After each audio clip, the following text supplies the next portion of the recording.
Thank you, everyone. A beautiful day in Cape Town in the winter. The idea of our panel is to discuss development in action. We have 4 esteemed guests who will be joining me up here shortly. And the idea is for us to converse on where we find the challenges, ultimately why development takes as long as it does.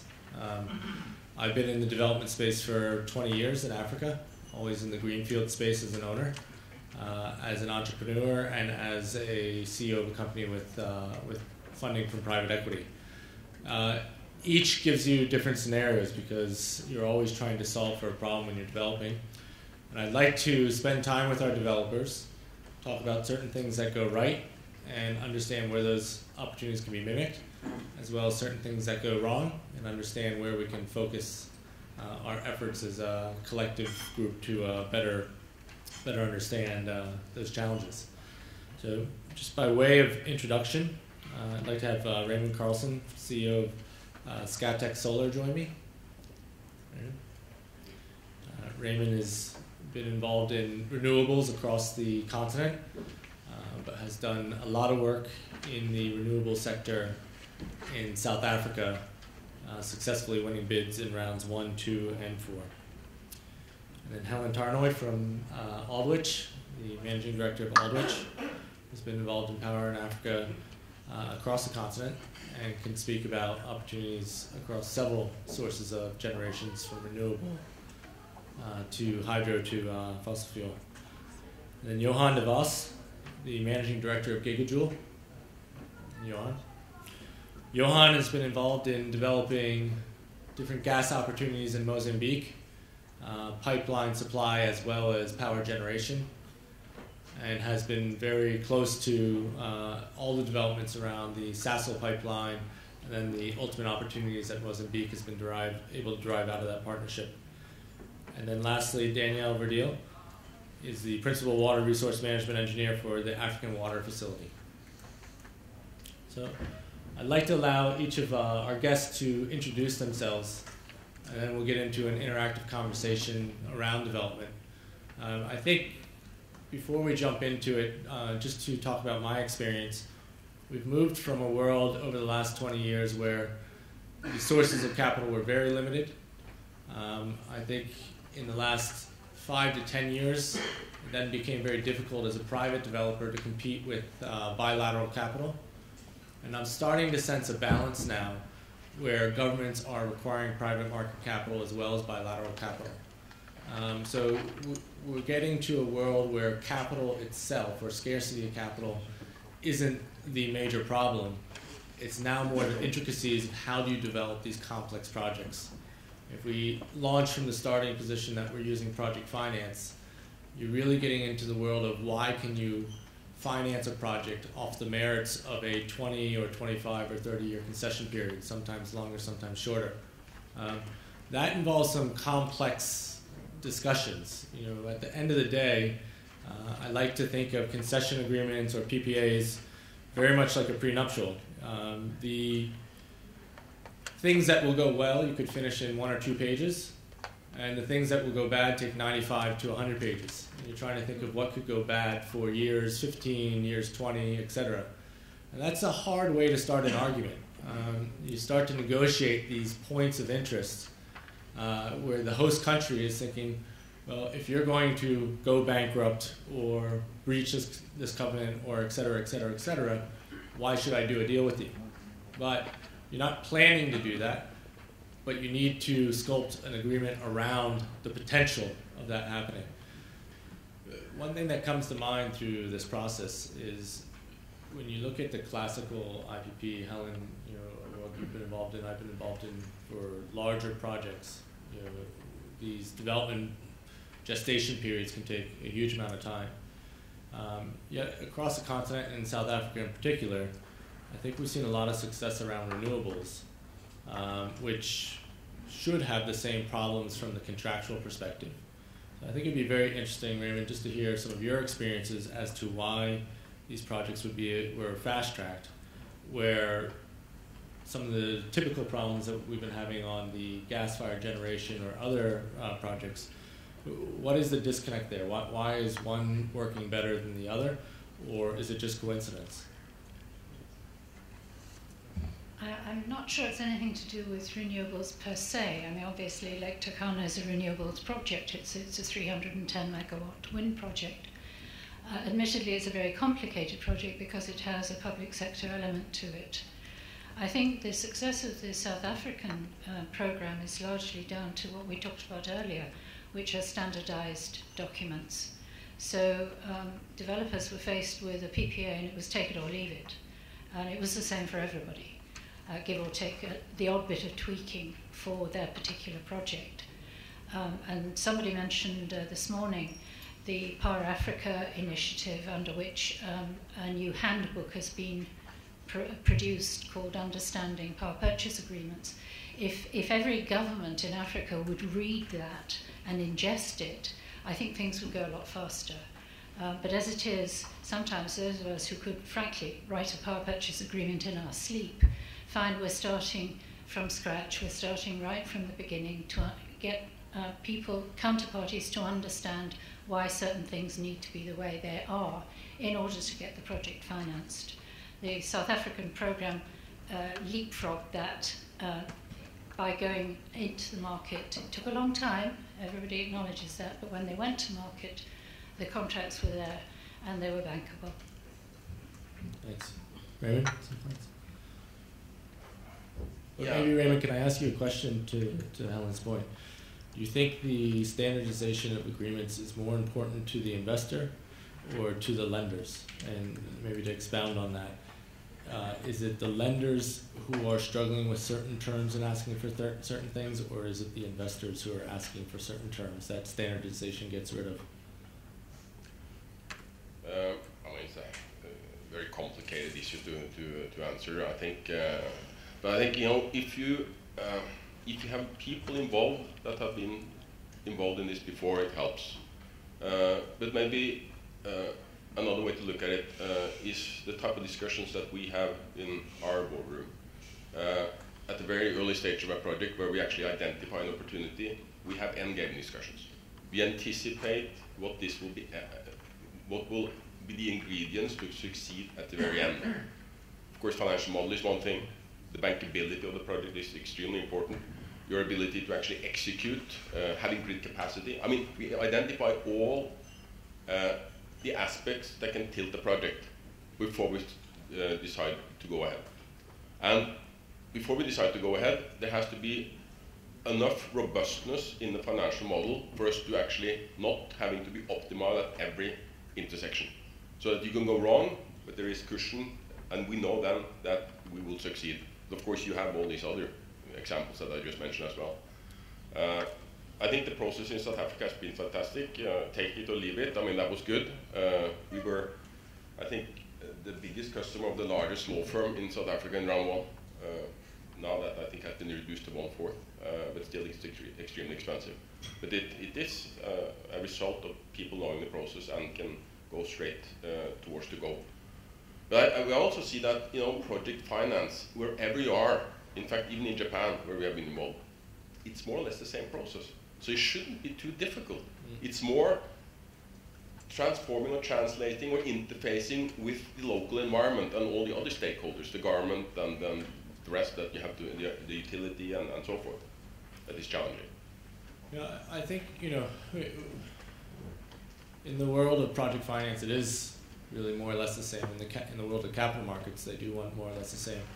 But I think in the government's world, so much of this is setting precedent. Johan, I'd like to hear your thoughts on this, but for me, when I put an agreement forward, the really contentious issues are the effectively put-call agreements that you want if the government has a political force majeure, if a government breaches the contract, and they're quite draconian, because you want to know if a government breaches the contract that you can insure against a value that you will be compensated for. And Johan, take us through your experience in Mozambique, where you were setting precedent on all this, and did you get what you wanted in the PPA, or did you have to compromise because it was that first go-around? Yeah, I must be extremely careful how I answer this one. Let me start this way. We had a very good example on this side of the border, where we've run a very successful renewable program. And you all say you were forced PPA onto you. But you got another thing. You got the Treasury standing behind that contract, which we never had in Mozambique. More than that, if you put a gas power station together, you sit with the other complexity of having the fuel source secured in a way that the banks are extremely happy that all the risk is taken away from the gas field, the reserve report in that gas field, that for 15 or 20 years you can have that gas flowing to your power station right through that gas chain. Then you sit with a utility which looks a little bit different to the utility we're selling power with in South Africa, and a different set of rules from government. So I think we were faced with an extremely challenging and complex new set of rules. But we got it across the line in a way that we got financial close with commercial banks. And I think that says it all for the willingness of the utility in Mozambique, as well as the government, to make this work. Daniel, I'll shift subjects for a second to address you, but you bring up something that fascinates me. I'm going to say it in a different way, where you effectively have cross-subsidization of returns on investment through a social investment structure linked into a commercial structure. Correct me if I'm wrong there. I really think that's a fascinating way of the future, and to have mega projects that have, whether they're off-grid or complementary projects with different blended IRs that ultimately work for an investor.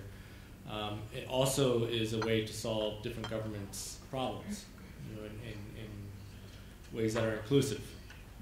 Do you find, from the government's perspective, that they are more willing to take on some of the hard challenges of working with the private sector in order to solve an additionality problem than if it were just a general private sector deal?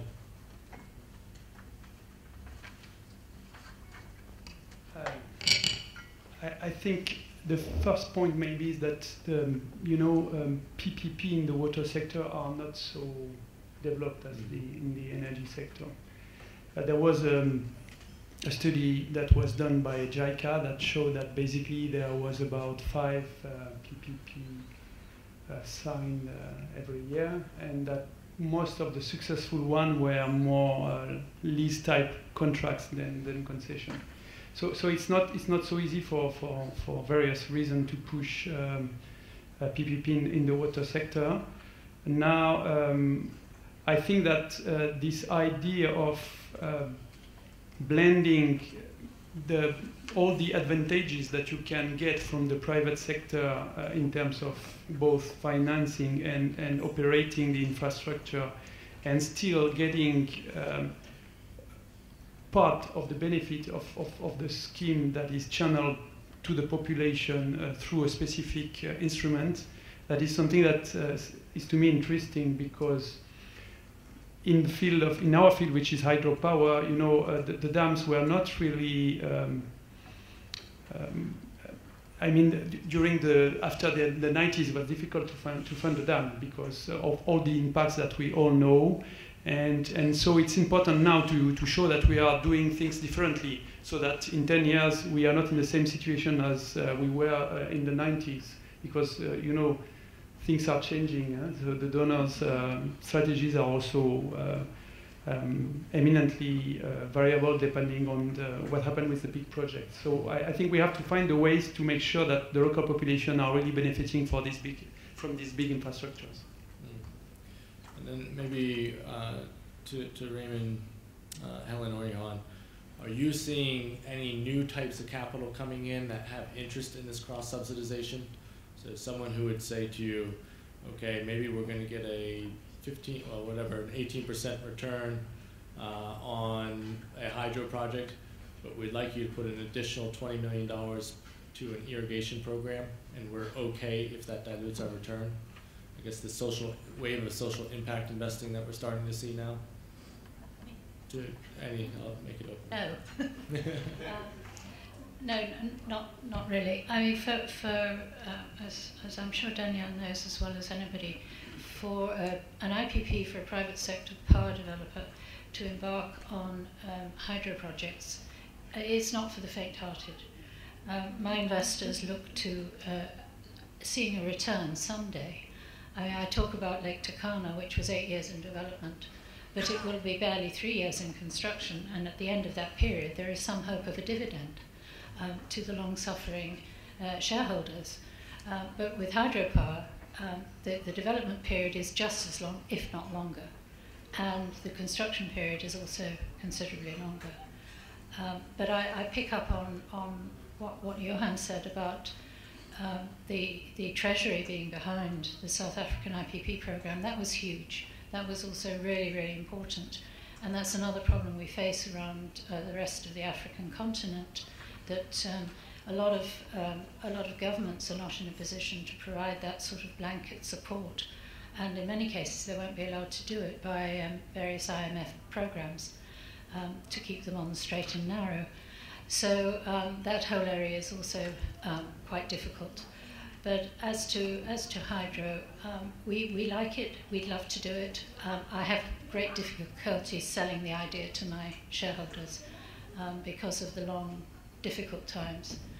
And we have experience with, I shall not name the country, but one particular country where we have been trying to do a hydro project for about 8 years. We have not yet got a PPA.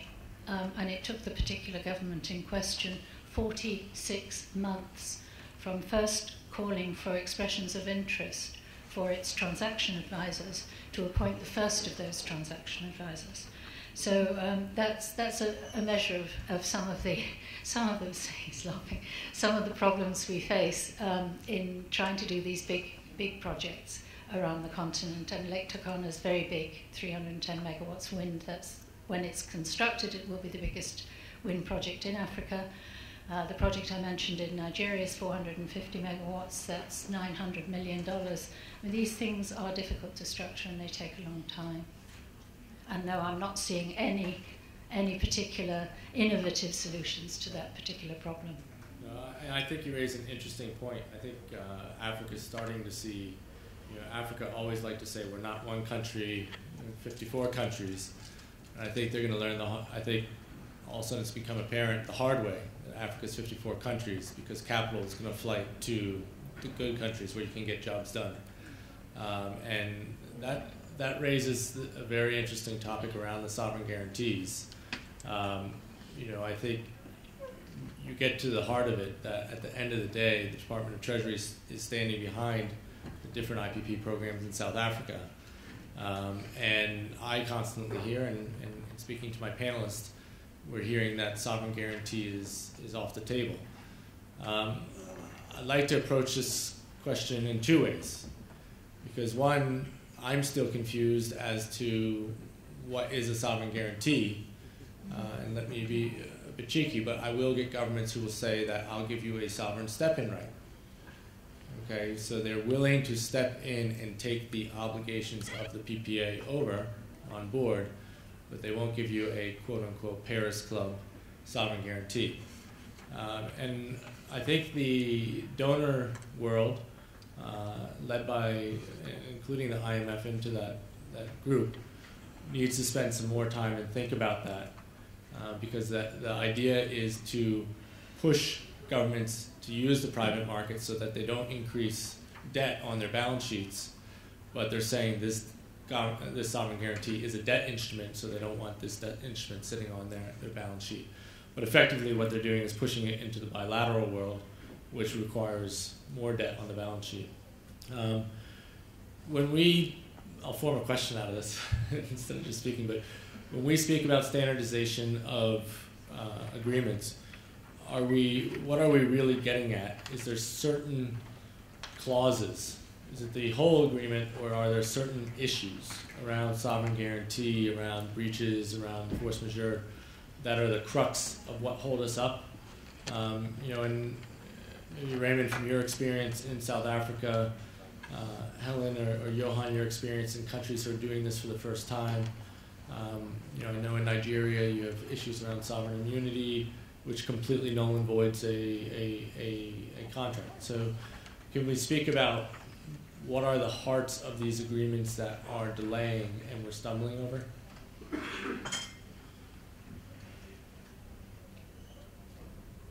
What I say sometimes is that it's important for us to make the project bankable.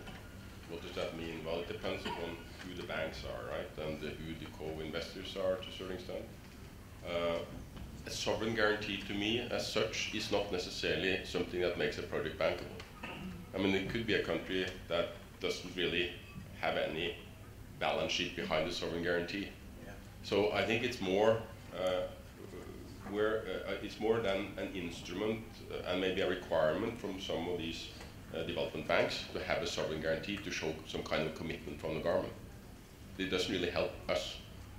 It helps us because we are working with the development banks, of course, but apart from that, I have to look then for maybe a media guarantee to protect the equity that we put in, or other instruments. We are today trying to sort of work and convince the Norwegian government that they should use their guarantee funds to provide guarantees to us and others to back up the PPAs and the commitments under the PPA.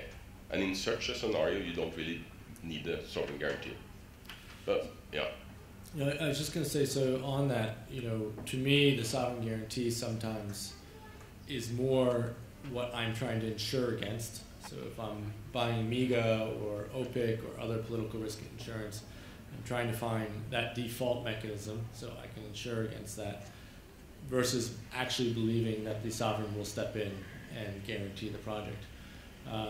Is that a challenge that you're having? Are you insuring around these projects, political risk insurance or expropriation, breach of contract insurances? Yeah, I mean, we have to get better at this, I have to admit that. But yes, we are insuring around it. I mean, we're involved now in a lot of projects in Egypt as part of the 2 gigawatt program over there. And of course, we have to put insurance in place for all the investments we're making there. Yeah, for other projects, for example, we work on a project in Kenya. I don't think we need a sovereign guarantee on that project. I think we can actually get co-investors and then the debt financing without it. Namibia, the same thing. I think NamPower is bankable in itself. I mean, so you have to really understand the difference there. Of course, for South Africa, it was extremely important to put it in place, and then they got, you got all the banks engaged, and I have to say, I said I was a little too simplistic in my way of describing the PPA. Of course, a bunch of us were involved in actually providing advice, to the government to actually make the document an edible document, not only for the banks but also for us as the IPP. So I think you really have to decipher, the issues that you have at hand to see if you can get around it. And I also feel there is flexibility, among several partners. But I think if you can release, the issue or some of these issues where some institutions insist on a sovereign guarantee, you can also release a lot of projects, I think. And Johan, since you're setting precedent in Mozambique, what, to the extent you can tell us, what were the issues that really held you up? And ultimately, was it an education process, a getting comfort process, or actually sticking points in the negotiation?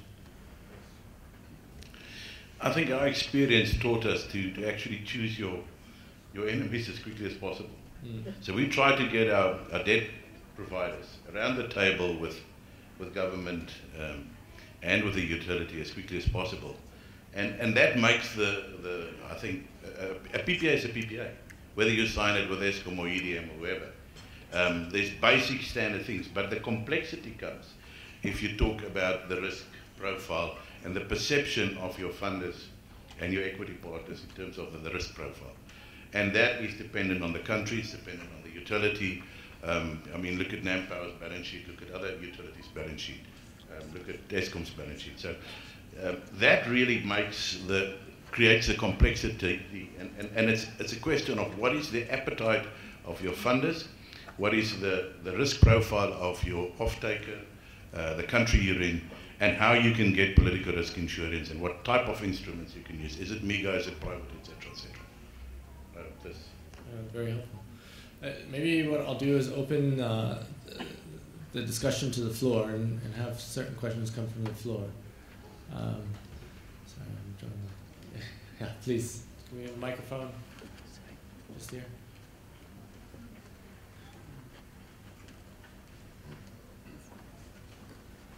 Hi, Brian. It's Rosalind Thomas. Yeah.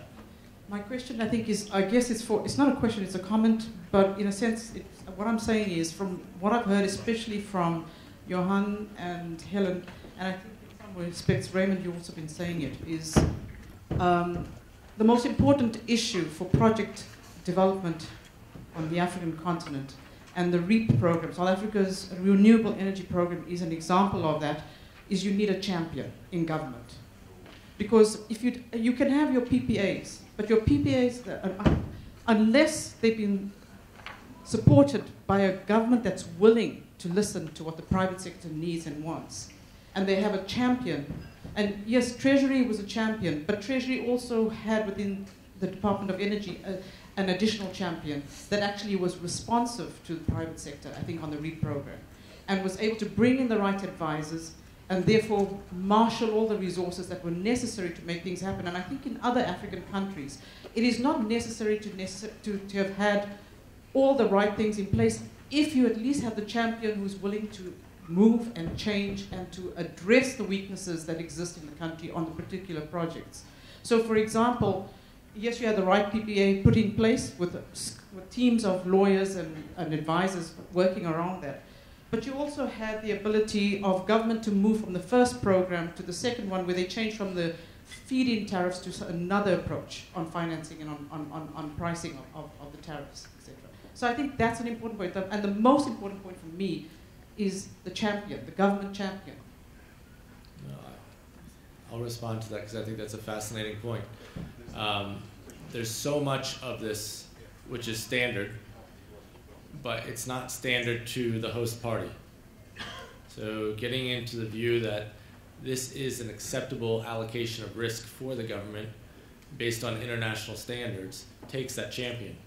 Because it takes someone who's seen it before, has done it before, and said, this is what happens in Europe, or this is what happens in Japan, or this happens in the US.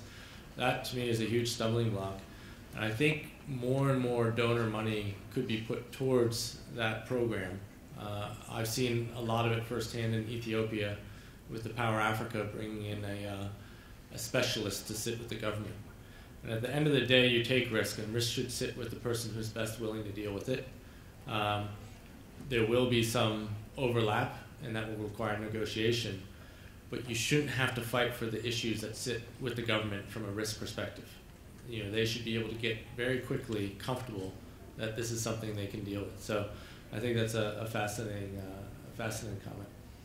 I just want to speak from the perspective of a person who works for the guarantees, structures the guarantees. And there's a lot of misconception in the market, both on the government side and on the private sector side, about the difference between developmental institution credit guarantees, whether you call them a PRG or a PCG, which is why we try to get away from that nomenclature. We call them guarantees. And then what's offered via the private sector development institutions such as MEGA or private insurers, and the impact to balance sheet and also IMF treatment. And let me just share with you that if it is a World Bank guarantee, an IBRD or IDA guarantee, it's very likely that that is not going to cause a negative impact on a country's IMF headroom. Many IMF agreements give exceptions for guarantees that come from multilateral development institutions. So whether it's a World Bank guarantee, African Development, or one of the other institutions, there is balance sheet relief. Also, the popularity of put-call option agreements. This has come into the market with governments because that also gives governments balance sheet relief. They're exchanging their liability for an asset. So that is a form of mitigation for those governments. The other thing I want to say is that, as the gentleman said, guarantees don't make projects bankable. And in truth, when you have a multilateral development guarantee, what you actually have there is protection against the perception of risk. Because by the time that multilateral development institution is willing to put its guarantee, now I'm not talking about MIGA, I'm not talking about private sector, but IBRD, IDA, before it puts its guarantee down, it is assured in the project structure and the negotiations, the documentations, that there is a balanced allocation of risk. Governments like to call in the multilateral development banks to provide guarantees over sovereign guarantees, not only for that balance sheet relief, because it can minimize the amount of balance sheet impact. It can either be zero, it can be allocated between liability and asset, or the other is the guarantee can minimize the amount that actually has to be footnoted for the IMF or whomever. So an example of a 20-year PPA, if a government gives you a sovereign guarantee for that, they're going to have to guarantee the revenue per annum times 20 years, or the term of the PPA. If you have a 3-month World Bank guarantee and say that's 100 million, then all that country carries on its balance sheet or footnotes is that 100 million because of the way it rolls over. So when you're looking at being able to get this kind of risk mitigation and you're using it to either protect against default or you're using it to mobilize debt capital, it behooves you to understand the nuances of these products and what they really bring to the table and how they level the playing field. So although they're really there for the government, understanding how they can benefit you helps you in your negotiations. So you might not get a sovereign guarantee, but you're going to get a whole halo of other beneficial impacts for the government and your project simply by bringing that multilateral development bank guarantee into the project. I think putting them in place, the programs have taken very long. And just 2 projects in Nigeria will effectively suck up the World Bank's first program there. But I think what you're... I'm going to challenge you on that. Yeah. Since I was the person who structured it, I'm going to challenge you that both of those are misconceptions in their whole thinking. So let's have another discussion about it, because the PRG did not hold up the transaction. Oh, understood. The multitude of lenders, and it's the ability of project developers to understand the rules. They can move very quickly. And it did not take up the balance of debt available for transactions in Nigeria. We went to board with only the amount that was required for chip deals. We have potentially $1 billion in guaranteed headroom available, of which we've used only less than a third of that on 2 transactions, 6 front-runner transactions. We have a gas guarantee program that has $600 million available, that not $1 has been taken up yet in those guarantees. So it's not that there is a shortage of funds or taking up the headroom. The other thing is when you talk about the cost, I can't speak to the other developmental institutions, but I can say for the IBRD and IDA, the concessional pricing of a guarantee, if it's an IDA country at 75 basis points, your loans are exactly the same, except that the government's used up 100% of its envelope, and a guarantee uses 25%. If it's an IBRD country, it's only 50 basis points. If you're confusing that with private insurance, which prices off of risk, maybe so. Maybe it's the same as bilateral. But a government that could attract private sector with a guarantee should never use all of its resources to take on debt. A guarantee would help it bring in a private sector. No, one, thanks for clarifying, and 2, I think the IBRD programs are terrific. We just want more of them. You do have more. African Development Bank has a good program. EIB now has good programs. Islamic Development Bank, they all somewhat mirror the IBRD and IDA, but they're not being taken up enough because developers are not as experienced with them. So thank you for that. No, thank you for clarifying. Okay, please. Thank you very much. So my name is Mamadou Cham. I come from Senegal. I represent here the Minister of Energy. You excuse me because my English is not very good. So, as you know, 1.5 years later, the government of Senegal has built a new plan named Senegal Emerging Plan.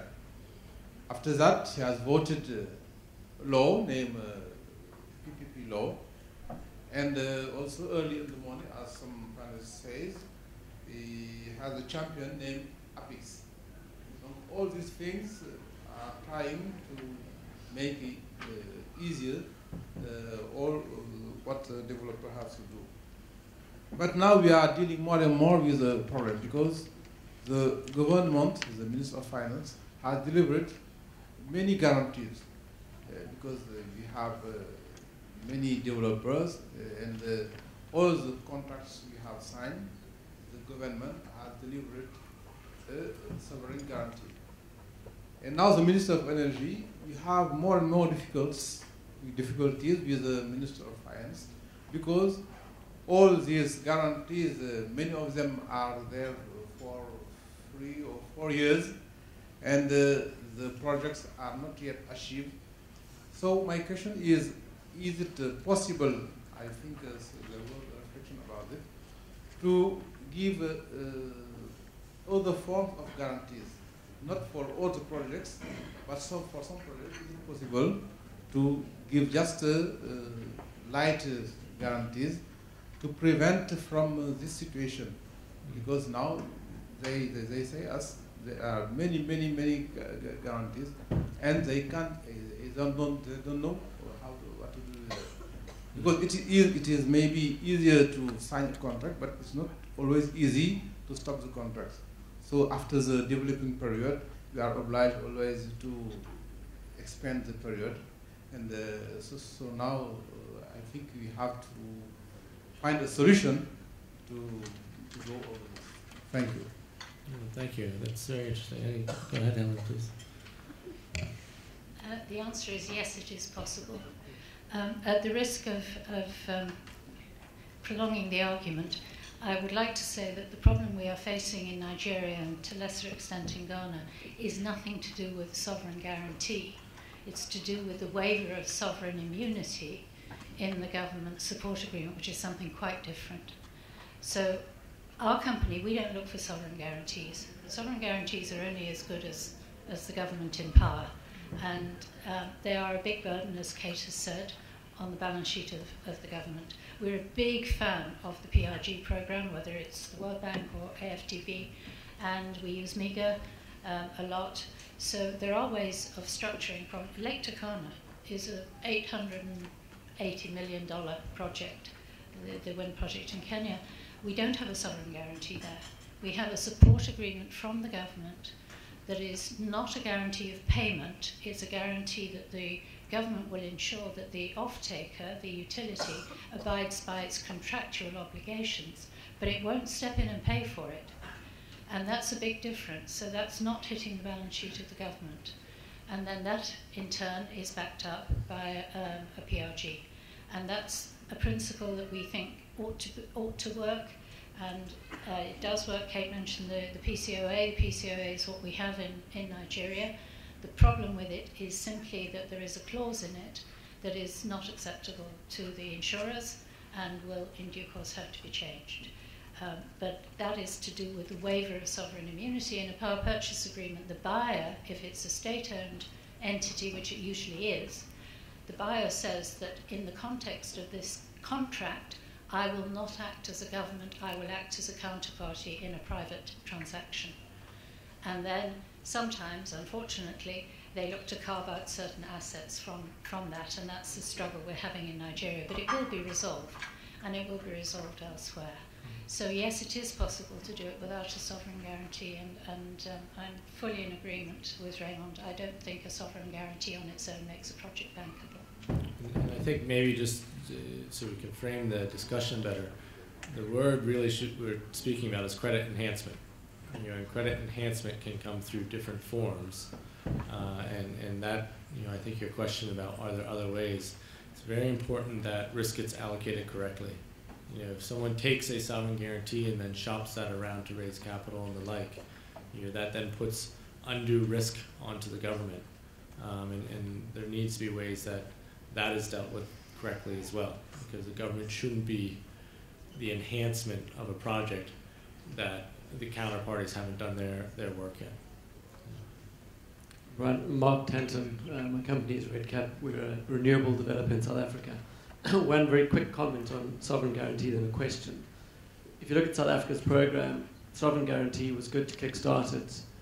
the reality, in my view, is the program works because of transparency, consistency. We have delays, but we know what the rules are, and we know that adjudication is above board. The guarantee has to be finite. I'm not an economist, but our country can't keep guaranteeing these mega PPAs. We must get to a point where, in terms of the country's balance sheet, you can't keep guaranteeing. We have to move on to something else. The issue we then face is we have a rand-denominated PPA. So you hear from professional money in South Africa, the tariffs have come too low for them to participate. They're going north of our borders because they are dollar-denominated.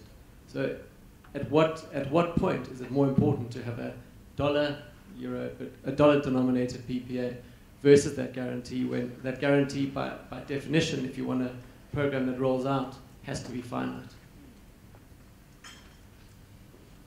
Any thoughts? But, I mean, from my perspective, it's a pricing point, right? You know, I can price in the cost of my guarantee. I can price in the cost of my FX exposure. You know, and I need to weigh those two different opportunities. I think the South African example has been very interesting. A lot of people who sat on the sidelines are now wishing they hadn't. And the creditworthiness, you know, ironically, South Africa's been going down, yet developers are running to its IPP programs. So, you know, I think at the end of the day, it's a cost. I think the other thing that people leave out of the whole South African equation is there's just been huge amounts of rand debt available for these projects. And the rand has taken the DOE and Treasury as a good bankable program. So that's different than how the dollar DFI money's been looking at some of the other projects up north. So I'm very interested to watch the coal IPP program play out. I think that's going to show a lot about what people think about the dollar rand. I think it's priced tight to a dollar person, but there's certainly more interest than there is need right now. So we'll see. Time for one more question, then we have to take a tea break. Oh, time for a tea break now. Sorry, we have 10 minutes for tea break, and then we're demanded right back in here. Doing business in Africa, you can't afford to be without Africa Investor.